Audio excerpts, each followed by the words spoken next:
If you thought the Legend of Zelda timeline was convoluted, Godzilla's here to say hold my reactor coolant. Hello and welcome back everyone. Today we're going to be talking about the Godzilla continuities and various timelines. This is something that, amusingly enough, the day I was originally going to record this, I actually had to answer a friend's question about this exact thing, so already this little bit of a study session has actually paid off well. But yeah, these movies are incredibly convoluted with no less than 14 different continuities, 38 different movies, and various TV shows. This gets out of hand pretty quickly. The main reason why when it comes to these we're going to be leaving out a lot of the peripheral material, things like comics and novelizations, is there's a lot of contradictions within those and the actual movies themselves. So the movies are the primary canon, and the peripheral material sometimes does have contradictions that we actually might be exploring that in a future video, but this is meant to be a bit of a streamlined version of these timelines. Particularly the Monsterverse had this most egregiously. So that's what we're going to be covering today. And that's even before the time travel comes in.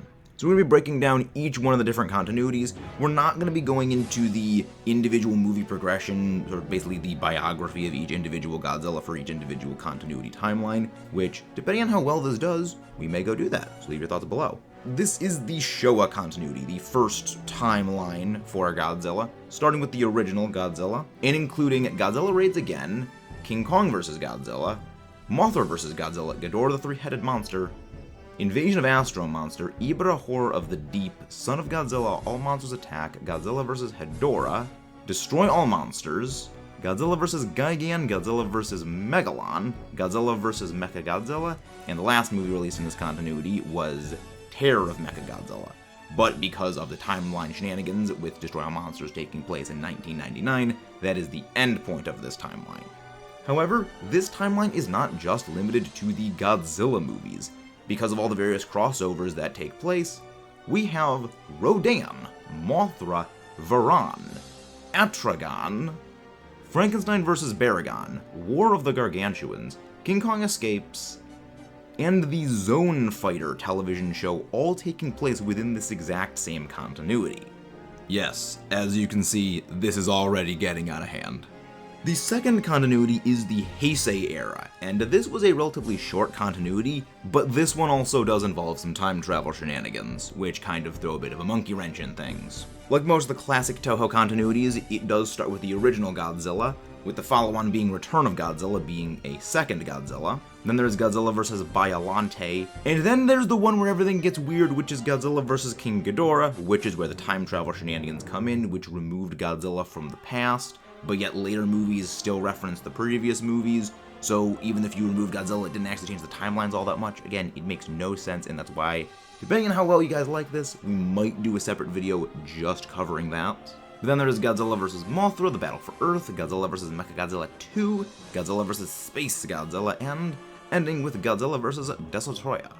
Now there is a little bit of a weird continuity thing here in the Godzilla vs. Space Godzilla Super Complete Works. It states that the Mogera built was using records and plans left behind from the original Mogera from the Mysterians, but that is basically an art book, so whether or not the Mysterians does take place here is kind of ambiguous and really could just be a mythology gag, so we're not going to be including that here. Up next is the Godzilla 2000 Millenium continuity. This began the Millennium series, where basically every movie was its own separate continuity timeline. It was basically an anthology series. So, the Millennium 2000 series is Godzilla and Godzilla 2000 Millennium, just those two movies.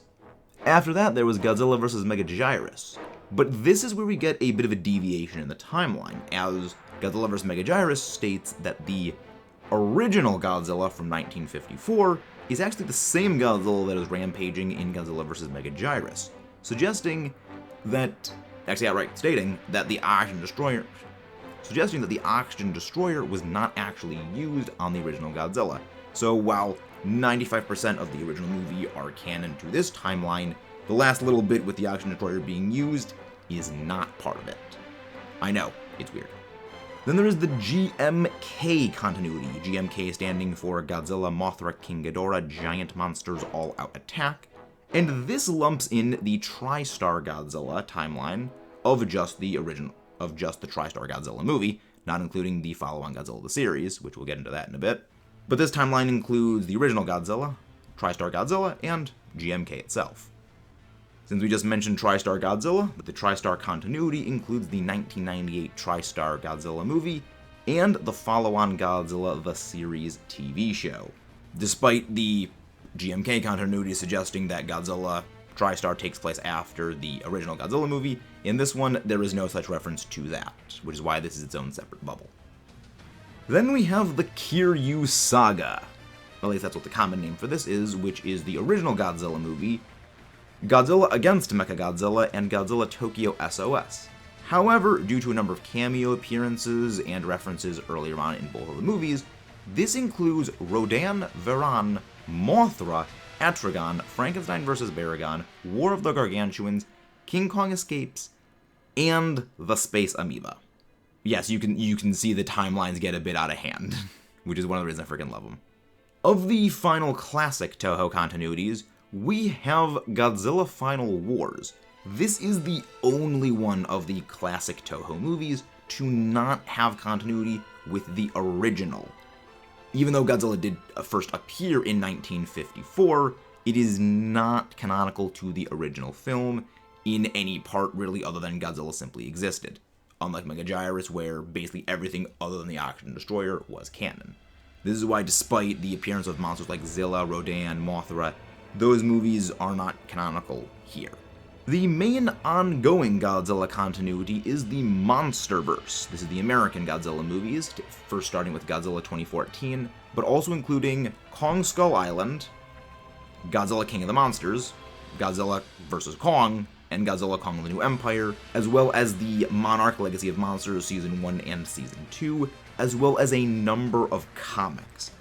With this movie timeline taking place with Kong Skull Island, then Monarch Legacy of Monsters, and then Godzilla 2014, King of the Monsters, versus Kong, New Empire.